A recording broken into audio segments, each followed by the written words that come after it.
hubungannya peristiwa Paskah kebangkitan dengan humility?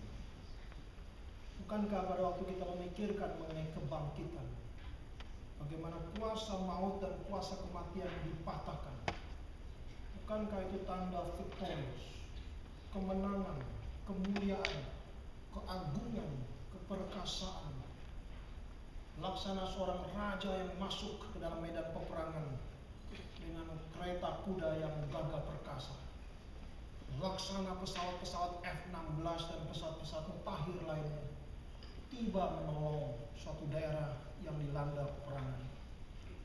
Bukankah gambarannya adalah gambaran kemenangan, gambaran pengharapan yang besar, gambaran ketika V-Day terjadi di dalam Perang Dunia Kedua, tentara sekutu membebaskan daerah-daerah Eropa yang dikuasai oleh Nazi. Bukankah lebih tepat peristiwa kebangkitan Tuhan Yesus Kristus diparalelkan dengan peristiwa-peristiwa keagungan, kemenangan, dan keperkasaan seperti itu? Tapi menarik sekali ketika kita mau mengkaitkan peristiwa Paskah dan kebangkitan dengan humility. Pada waktu saya membaca kembali Alkitab dan merenungkan istilah pengertian ini, maka kita menemukan satu prinsip yang penting. Jikalau kita tidak mempunyai true humility, jikalau kita tidak mengenal artinya humility, kita sedalam hati sukar untuk menyelami, mengharapkan, dan mengalami kebangkitan, kuasa kebangkitan Kristus. Ternyata humility merupakan persyaratan mutlak, saudara, bagi kita untuk eager, longing, rindu, mengharapkan kuasa kebangkitan Kristus kita alami. Bukan saja nanti pada waktu kita dibangkitkan tubuh kita dari antara orang mati, tetapi pada saat kita hidup sekarang di dalam dunia ini. Oleh karena itu kita perlu memahami, saudara, perbedaan antara humility dengan humiliation. Kita harus membedakan antara kedua hal ini, saudara, humility dan humiliation. Di dalam Matius pasal 21, saudara, kita melihat di dalam Matius 21 ayat yang kelima, ketika Tuhan Yesus pada hari Minggu memasuki kota Yerusalem, dia memasuki kota Yerusalem dan orang banyak mengeluh-elukan dia, menyambut dia. Lalu terdengar orang-orang mengutip dan mengatakan suara satu dengan yang lain dari kutipan kitab Zakaria 9 ayat 9 yang berkata, "Say to the daughter of Zion, behold, your king is coming to you. Humble. King is coming to you. King is coming to you, but humble. And mounted on a donkey, and a colt, the foal of the beast of burden." Katakan kepada putri Sion, lihat rajamu datang kepadamu. Seharusnya kita langsung berkata dengan perkasa, dengan keagungan, dengan semarak, dengan keperkasaan. Tidak. Tapi dikatakan ia lemah lembut dan mengendarai seekor keledai beban yang mudah. Mengapa dikutip kalimat ini, saudara? Pada waktu peristiwa Yesus masuk kota Yerusalem pada hari Minggu, dan pada hari Jumatnya dia akan mengalami sengsara kematian dan kayu salib. Lihat, rajamu datang kepadamu, ia lemah lembut dan mengendarai seekor keledai. Yesus Kristus menyatakan humility yang sesungguhnya. Yesus Kristus datang ke dalam dunia ini, sekalipun dia dalam rupa Allah, tapi tidak menganggap kesetaraan dengan Allah sebagai milik yang harus dia pertahankan, tapi dia rela mengosongkan dirinya. Demikian Rasul Paulus mengatakan dalam Filipi 2, mengambil rupa seorang hamba menjadi sama dengan kita. Dia menggambarkan humility, tetapi tidak humiliation. Ketika manusia melalui penderitaan dia, menangkap dia, kemudian melempar dia ke tangan Pilatus, Pilatus melempar dia ke tangan Herodes, Herodes melempar dia kembali ke tangan pemimpin-pemimpin agama, dan akhirnya melempar kembali ke Pilatus. Kemudian diolok-olok oleh para tentara Romawi yang ketika melihat seorang yang sudah lemah, tidak berdaya, sekaligus mereka menghina dan mengolok-olok dia. Tetapi Tuhan Yesus menyatakan humility dan tidak menyatakan humiliation. Sebaliknya hidup kita, saudara, tidak ada humility, tapi penuh dengan humiliation. Saya kembali coba mempelajari sejarah filsafat dalam 2 minggu ini mengenai konsep humility dan humiliation. Lalu saya menemukan banyak sekali hal-hal yang saya rencanakan tulis lagi satu paper untuk itu. Dari pikiran Spinoza, Rousseau sampai ke John Locke, mereka juga bergumul tema humility dan humiliation. Tapi mereka sadar ketika manusia tidak mampu mencapai humility, kerendahan hati, manusia sebetulnya jatuh ke dalam humiliation, yaitu kehinaan. Ketika manusia tidak lagi mempunyai humility, maka sebetulnya manusia jatuh ke dalam humiliation.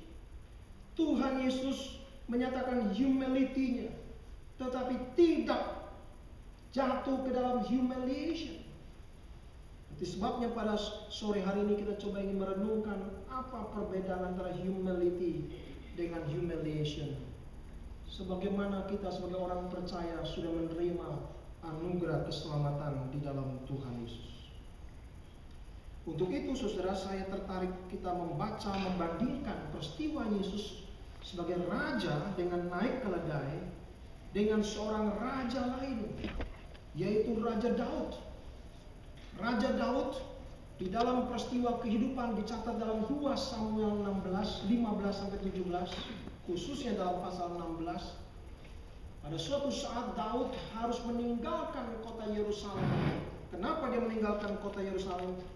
Karena anaknya yang bernama Absalom kudeta kursi tampuk kekuasaan Daud. Anaknya Absalom mengambil kekuasaan dari ayahnya. Kemudian dia menangkapi semua orang-orang ayahnya. Dan Daud tidak ada jalan lain. Dia akhirnya harus pergi melarikan diri dari kota Yerusalem, kota raja. Dia harus tinggalkan kota Yerusalem, keluar dari kota Yerusalem, berjalan kaki bersama-sama dengan pembantu-pembantunya yang masih setia dengan dia. Sangat humiliated, saudara. Seorang raja yang besar, seorang raja yang perkasa sekarang dipermalukan oleh anaknya sendiri yang bernama Absalom. Dia harus jalan tergesa-gesa meninggalkan kota Yerusalem, saudara bayangkan. Dia harus didorong, disarasakan oleh paksa keluar dari kota Yerusalem. Di tengah perjalanan ada seorang pembantu yang bernama Ziba, pembantu dari anak Saul, Mephibosheth. Kemudian hamba itu berkata, "Hai raja, kasihan sekali engkau dengan berjalan seperti ini. Saya sediakan engkau keledai sebagai tungganganmu." Sehingga saudara, gambaran Zakaria 9 ayat 9 berangkai dengan peristiwa Yesus masuk kota Yerusalem. Maka Daud sekarang naik keledai. Dia tidak lagi naik kereta perang dengan keperkasaan, tidak lagi duduk di takhta. Karena sekarang dia coba mau dipermalukan oleh Absalom anaknya. Dia harus pergi keluar dari Yerusalem, harus tinggalkan Yerusalem. Dan akhirnya naik keledai dalam perjalanan. Saudara-saudara, gambaran yang berbeda dengan Tuhan Yesus. Tuhan Yesus sengaja naik keledai. Dia tidak dipaksa naik keledai. Dia masuk kota Yerusalem dengan kelembutan, meekness, humble, tetapi majesty. Daud dari keperkasaan yang begitu luar biasa, atribut-atribut raja yang begitu sangat luar biasa, sekarang semuanya harus dia tanggalkan. Dia lari dan jalan dengan orang-orang yang masih setia dengan dia, dan akhirnya naik keledai. Humiliation. Saudara, di dalam kehidupan kita, saudara, banyak hal yang menjadikan kita mudah jatuh ke dalam humiliation. Di dalam hidup kita gampang kita menjadi humiliate daripada menjadi humility, menjadi rendah hati. Keputusan-keputusan yang kita ambil gampang membuat kita akhirnya jatuh menjadi humiliation. Ketika Daud di dalam rangkaian pelariannya seperti itu, maka Daud harus memilih apakah menyatakan humility sebagai orang yang diurapi oleh Tuhan sebagai raja, atau dia menghancurkan sekaligus kerajaannya, mempermalukan anaknya, merusak seluruhnya sekaligus, menjadi humiliation. Di dalam keadaan seperti itu, Daud seakan-akan harus memilih sekarang. Seakan-akan dia ambil jalan humility, jalan yang Tuhan berikan kepada dia pada masa sukar itu. Atau kemudian dia menjadi marah, kemudian dia menjadi licik, kemudian dia menjadi sangat jahat, lalu dia hancurkan sekaligus anaknya dan seluruh kerajaan, dan menghumiliate seluruhnya sekaligus. Bukankah kita seringkali berada di persimpangan jalan seperti itu di dalam kehidupan kita? Tapi puji Tuhan, Daud tidak mengambil jalan humiliation. Dia mengambil jalan humility. Dia dengan tenang dan sabar menanggung kesulitan. Tenang dan sabar dengan minta bijaksana Tuhan menghadapi anaknya sendiri. Dan orang-orang yang berubah mukanya dengan dia, tiba-tiba menjadi jahat terhadap dia. Dan licik kepada Absalom, juga licik kepada dia. Drama seperti ini sudah dinyatakan oleh Alkitab dan terulang terus di dalam sepanjang sejarah. Demikian pula saudara, ketika Tuhan Yesus dia rela datang ke Yerusalem, dia tahu dia akan menghadapi sengsara, dia akan ditangkap, dia akan dipermalukan di tangan orang berdosa. Dia tahu itu saudara. Itu sebabnya dia mulai dengan berada di Taman Getsemani. Dia berlutut di Taman Getsemani dan dia mengambil keputusan, not my will, but thy will be done. Jalan humility. Jalan humility. Tuhan Yesus tahu bahwa dia akan menghadapi kayu salib, dan sebelum tiba kepada kayu salib, dia akan dicerca, dia akan dipermalukan, dia akan dihumiliate oleh tangan orang berdosa. Tapi dia tidak ambil jalan menghumiliate dirinya sendiri. Dia mengambil jalan humility dengan memulainya doa di Getsemani dan berkata, bukan kehendakku tapi kehendakmu ya Allah. Itu jalan humility. Waktu orang-orang itu datang, tentara-tentara Roma, tentara-tentara Bait Allah datang, Yesus hanya bertanya, siapa yang kamu cari? Di dalam John Passion, Johannes Sebastian Bach menggambarkan orang-orang menjadi gelisah dan berkata, Jesus of Nazareth, Jesus of Nazareth. Mereka gelisah satu sama lain mencari, tidak jelas tahu siapa sebetulnya Yesus dari Nazaret. Mereka hanya bisa teriak seperti itu. Dan Tuhan Yesus begitu anggun, dia berkata, I am here. Dan mereka langsung rebah jatuh. Dia mengambil jalan humility. Petrus langsung ambil pedang. Tuhan katakan, sarungkan pedang. Dan bukan mengambil jalan humiliation. Jalan yang tidak mudah. Ketika seseorang ditindas, kita tidak mudah ambil jalan humility. Kita mungkin lebih baik mempermalukan semuanya sekaligus. Kita hancurkan sekaligus semua. Ketika manusia membunuh manusia lain, kita sedang menghumiliate sesama manusia. Ketika gambaran peperangan, lalu seorang teolog yang besar bernama Paul Tillich, dia menjadi chaplain, pendeta tentara di Perang Dunia Kedua.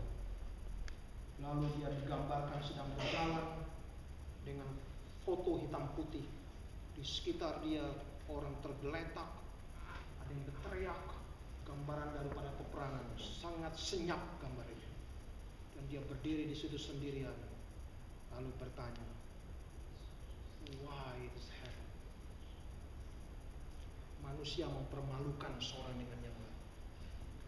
Ketika manusia merusak orang lain, ketika manusia mencelakai orang lain, sebetulnya kita sedang mempermalukan sesama kita, dan pada saat yang sama mempermalukan diri sendiri, karena kita juga sama tidak berdayanya dengan mereka. Ketika kita di dalam dunia peperangan, manusia tidak lagi menghargai seorang dengan yang lain. Dengan mudah membunuh orang lain, bahkan sampai membuat orang lain minta-minta ampun sama kita. Jangan bangga, saudara. Itu peristiwa humiliation. Baik yang melakukan, baik yang menjadi korban, sama-sama humiliation. Peristiwa Jumat Agung sampai dengan sebelum Tuhan Yesus bangkit, peristiwa humiliation manusia yang menjadi tragedi besar di dalam sejarah. Tapi di Tuhan Yesus tidak ambil jalan humility. Mari sekarang kita lihat, saudara, 3 hal yang membedakan Tuhan Yesus dan bagaimana dia mengambil jalan humility dan bukan humiliation. Yang pertama, saudara, yang pertama kita lihat di dalam kehidupan orang-orang pada masa zaman Tuhan Yesus, orang-orang Yahudi mempunyai konsep bahwa di dalam dunia ini kita harus mengambil keputusan berdasarkan hierarchy of value. Di dalam dunia ini ada hierarki daripada nilai. Kalau saya punya keledai dan keledai saya jatuh ke dalam satu sumur dan dia bakal mati kalau saya biarkan dia semalaman di situ. Dan pada saat yang sama itu adalah hari Sabat. Maka saya harus memilih apakah saya mentaati hari Sabat atau saya melanggar Sabat dengan menolong keledai saya keluar daripada sumur itu. Di dalam kehidupan manusia, manusia mau lepas dari humiliation dengan cara hierarchy of value. Coba membanding-bandingkan sesuatu dengan sesuatu yang lain. Membandingkan sesuatu yang kita anggap lebih bernilai dari sesuatu yang lain. Sehingga seringkali kita tidak luput dari membandingkan keduanya, lalu seakan-akan ini yang paling hebat, ini yang paling agung, paling utama dan besar. Sehingga kita lihat di dalam pada saat Tuhan Yesus melakukan apapun di dalam pelayanan dia, orang-orang Farisi, orang-orang pemimpin agama Yahudi selalu mengkritik Yesus berdasarkan hierarki of value. Mengapa kamu lakukan itu dan bukan ini? Kenapa kamu kerjakan itu, kenapa bukan ini? Kenapa kamu menyembuhkan orang tapi pada hari Sabat?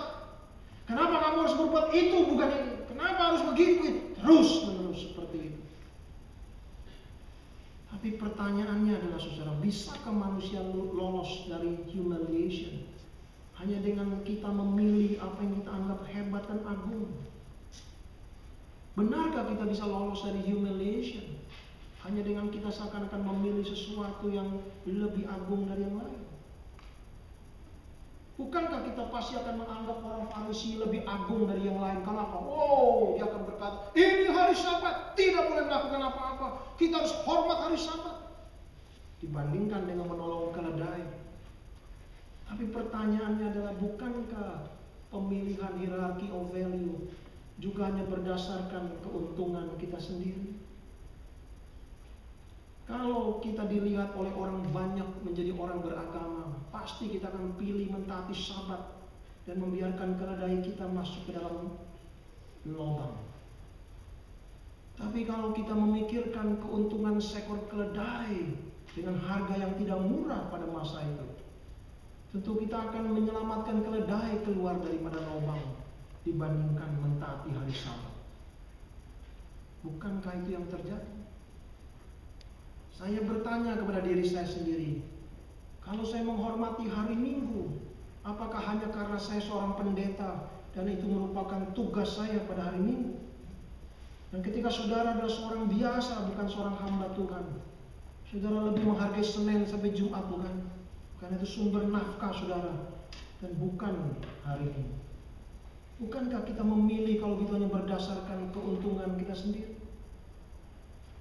Apakah hierarchy of value menolong kita bisa lepas dari humiliation?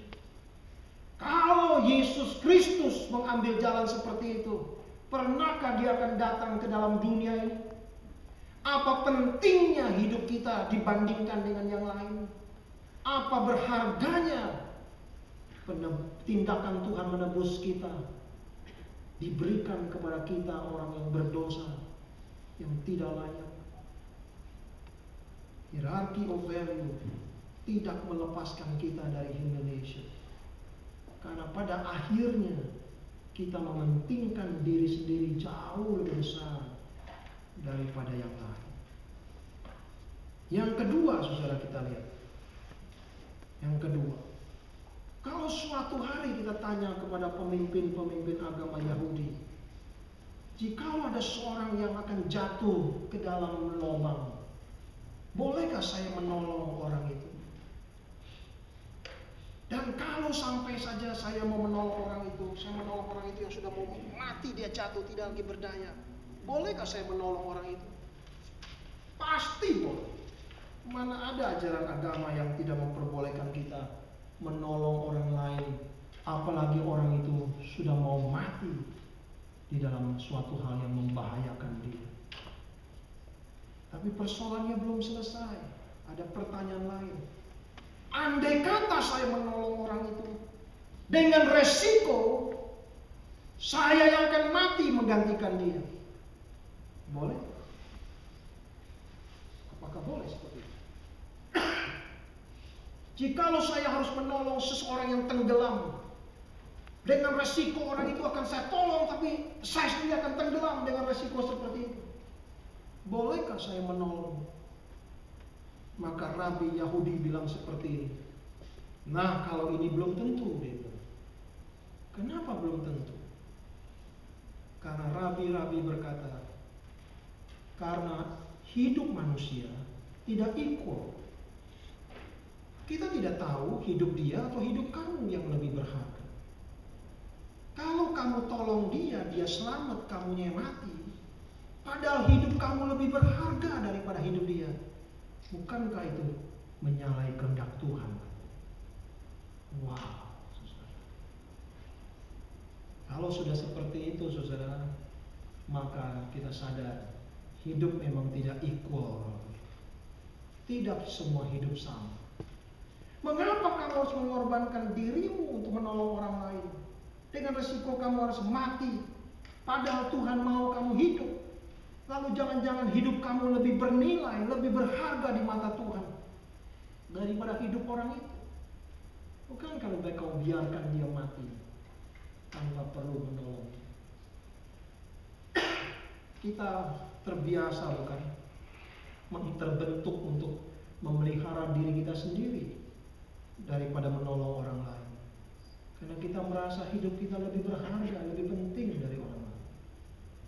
Apakah itu bisa meloloskan kita dari humiliation?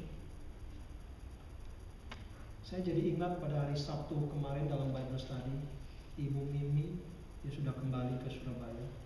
Dia cerita pengalaman yang menarik. Saya sebetulnya minta dia sharing, tapi dia sudah pulang. Dia bilang suatu hari dia jalan-jalan di sini, entah di mana, di satu mall. Waktu dia sedang jalan-jalan, si Ibu Mimi cerita, tiba-tiba dia lihat dari kejauhan seorang tanpa sadar menjatuhkan dompetnya. Dompetnya jatuh.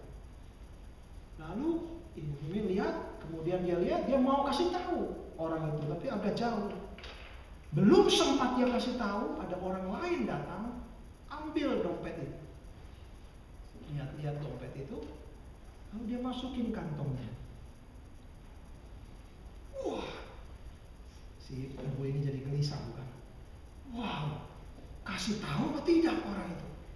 Karena orang itu yang kehilangan dompet mulai baru sadar dompetnya hilang. Tapi pada waktu dia mau kasih tahu, teman yang bersama dengan dia bilang, jangan kasih tahu, karena orang yang ambil dompet itu badannya besar. Nanti kamu kasih tahu ditempelin sama dia bagaimana? Tidak mudah, bukan, saudara? Saya jadi ingat pernah saya dikirimi seorang kawan suatu cerita lucu dari Just for Love. Just for Love salah satu orang yang bekerja di situ saya kenal karena dia pernah ambil di dalam kuliah tahun 93 di U of T. Di dalam Just for Love itu diceritakan banyak permainan persepsi, bukan saudara? Di dalam semua peristiwa permainan itu banyak persepsi sekali. Digambarkan seorang mengambil dompet, kemudian orang-orang itu pura-pura, kemudian datang yang lain, lalu datang polisi, lalu orang itu. Yang saya menarik adalah respon spontan. Kalau yang aktornya tidak menarik, saudara. Semua yang sudah di skenariokan tidak menarik gitu. Tapi yang menarik adalah orang-orang yang spontan. Kebanyakan orang tidak berani langsung berkata, itu langsung tidak berani, saudara. Tidak berani. Jadi secara natural orang itu cuma bilang ke polisi, itu loh yang curi, gak ada yang berani. Jadi beberapa adegan-adegan spontanitas yang tidak berani.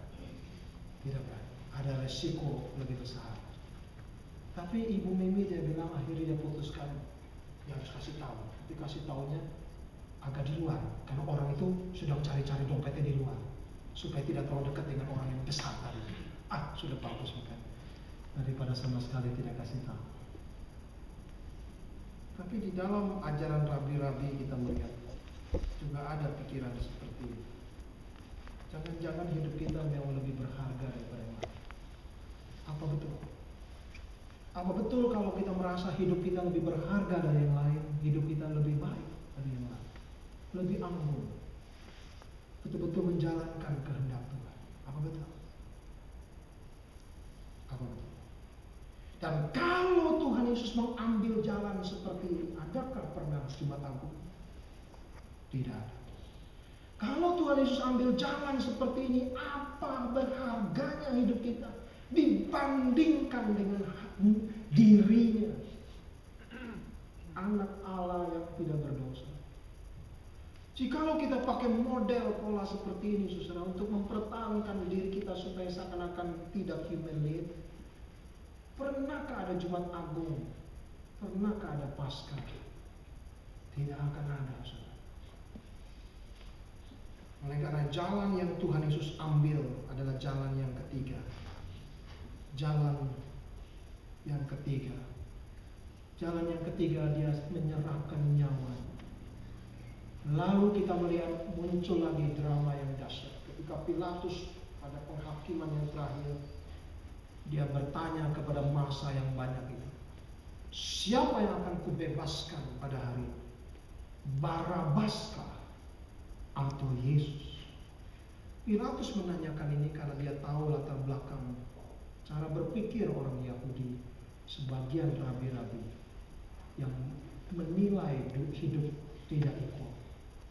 Tapi kali ini bukan sekedar equal, bayangkan mereka berani memilih orang yang jahat, perampok, pemimpin gerakan-gerakan radikal yang menggelisahkan masyarakat. Mereka rela pilih Barabas daripada pilih Yesus. Dan Yesus sediakan diri menyerahkan nyawanya untuk kita. Saudara bayangkan, ketika kita bersifat hierarchy of value, ketika kita merasa hidup tidak equal, siapa yang saudara pilih? Mengapa saudara dan saya pilih? Ini yang membawa kita justru semakin dalam ke dalam humiliation. Itu sebabnya pada waktu Yesus masuk ke taman Getsemani dan berkata, "Not my will, but thy will, O Father." Yang ambil jalan humility, merendahkan dirinya di hadapan Bapaknya. Dan Bapa tidak pernah membiarkan manusia berdosa menghumiliate dia. Demikian pula Daud, ketika Daud mau dikejar oleh anaknya sendiri, oleh Absalom, sampai dia lari. Absalom ingin mempermalukan Daud, ambil semua gundik-gundik Daud. Bayangkan, itu ayahnya sendiri. Semua tindakan Absalom mempermalukan ayahnya sendiri. Saudara baca kitab 2 Samuel. Semua tindakan Absalom betul-betul menghumiliate Daud, ayahnya sendiri. Daud sekarang harus memilih, ambil jalan humility atau jalan humiliate. Puji Tuhan, Daud tidak ambil jalan humiliate. Maka ketika akhirnya Absalom di dalam peperangan, akhirnya dia naik kuda, kemudian kepalanya tersangkut pohon-pohonan. Daud mendengar Absalom mati, dia tidak tertawa terbahak-bahak, tapi dia menangis dengan hati hancur. Itu jalan humility. Tidak ada yang patut bisa ditertawakan. Sekalipun musuh kita mati, musuh kita menangis, tidak ada yang patut kita tertawakan. Karena itu hanya tragedi hidup manusia. Daud ambil jalan humility. Dia menangis karena dia sadar itu juga karena kesalahan dia. Mengapa akhirnya Absalom berbuat seperti itu? Maka ketika Yusuf juga sama, saudara. Yusuf dijual oleh saudara-saudaranya, dijadikan budak, mau dihumiliate. Kemudian istri Potifar mau ingin bawa dia jatuh lebih dalam lagi, jadi budak seks daripada istri Potifar. Lebih hancur lagi sudah hidupnya. Tapi Yusuf tidak ambil jalan, dia ambil jalan humility. Dan dia berkata, masakan aku berbuat dosa seperti itu, tidur dengan engkau istri daripada Tuhan? Tidak. Sampai akhirnya Tuhan angkat dia menjadi orang besar di Mesir. Sekarang giliran saudara-saudaranya Yusuf datang. Dan momen yang paling penting dalam peristiwa itu adalah ketika Yusuf berkata, I am your brother. Itu peristiwa yang paling dahsyat. Tapi sebelum peristiwa itu terjadi, Yusuf kembali menguji saudara-saudaranya. Dia menaruh piala di dalam kantong beras, kantong gandum daripada Benyamin adik. Sehingga Benyamin dituduh mencuri, bukan? Seakan-akan jalan mereka harus pilih kembali saudara-saudara Yusuf. Mau ambil jalan humiliate atau jalan humility. Jalan humiliate adalah sama-sama saudara yang lain berkata, iya memang Benyamin dia memang dari dulu anak yang nakal, memang tidak salah kalau dia mencuri. Padahal tidak. Tapi puji Tuhan, Yehuda akhirnya sadar. Yehuda akhirnya sadar. Dia tidak ambil jalan, dia ambil jalan humility. Dia berkata, Tuhanku, aku tidak mampu memberikan adikku ditangkap olehmu. Aku rela menggantikan dia. Aku rela menggantikan dia. Biar adikku pulang ke rumah. Biar aku yang menanggung dia. True humility. Baru ada redemption. Ketika kita merayakan Jumat Agung, saudara, kita bukan saja bersyukur menerima karya kematian Kristus bagi kita, tapi kita juga dipanggil mengikuti jalan dia.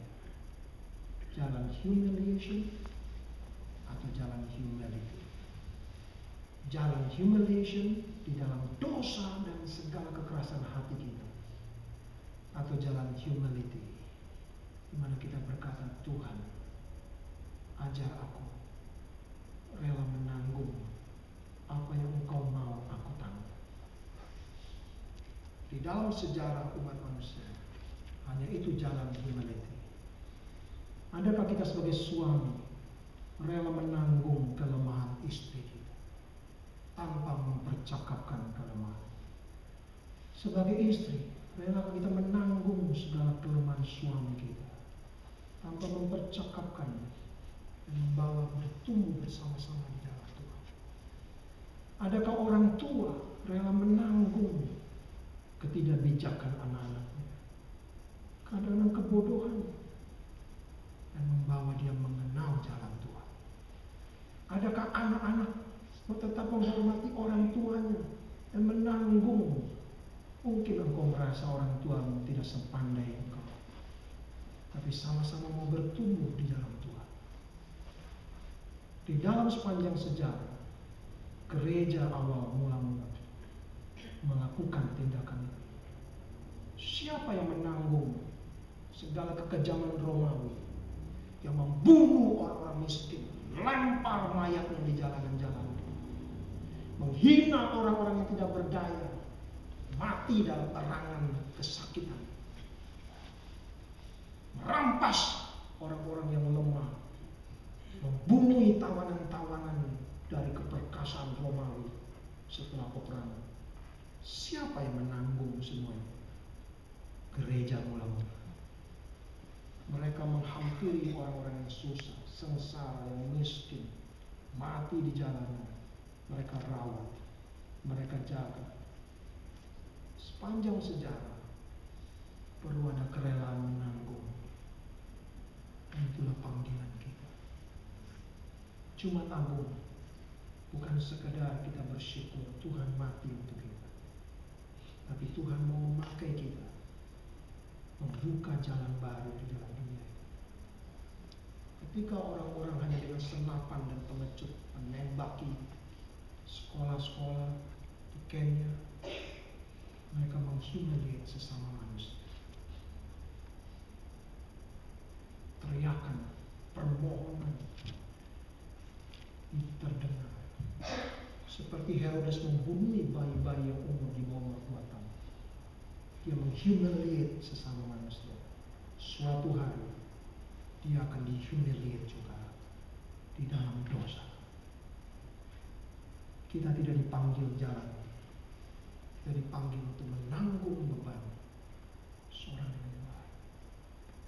Saya suka membaca peristiwa-peristiwa homicide di Toronto, Mississauga, Ontario. Suatu hari saya baca ada homicide di Toronto. Saya doakan. Tidak boleh di dalam satu kota orang membunuh sesamanya dengan semaunya begitu. Tidak bisa. Darah yang pernah curah di dalam tanah ini, suatu hari seperti Habel, dia akan berteriak kepada Allah, menuntut justice. Lalu saya doakan. Akhirnya saya ketemu Yusuf. Yusuf bilang, iya itu kakak saya. Wow. Saya semakin terkejut susah. Karena saya cerita kepada Yusuf, saya baca koran, dia bilang, ya itu kakak saya.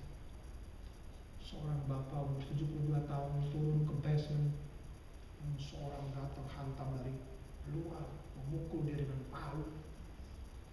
Dia coba jaga dengan tangannya, semua tangannya hancur. Palu itu kena kepada kepalanya. 3 hari dia koma. Mana boleh seperti itu? Sudah marah bagaimanapun, tidak berhak kita menghumiliate seseorang manusia lain jatuh terkapar di situ, mengerang-erang. Karena kita juga sesama manusia dengan dia. Saudara, dunia kita memang glamor. Bangunan begitu mega, luar biasa. Saya kalau lihat sekilas trailer dari film-film Hollywood, wow, mega luar biasa, bangunan-bangunan, cahaya warna-warni. Tapi kelakuan manusia satu dengan manusia lain, humiliation. Orang-orang bisa datang ke satu tempat yang mewah, kristal-kristal yang mahal, warna-warna yang luar mahal, baju-baju sutra yang mahal.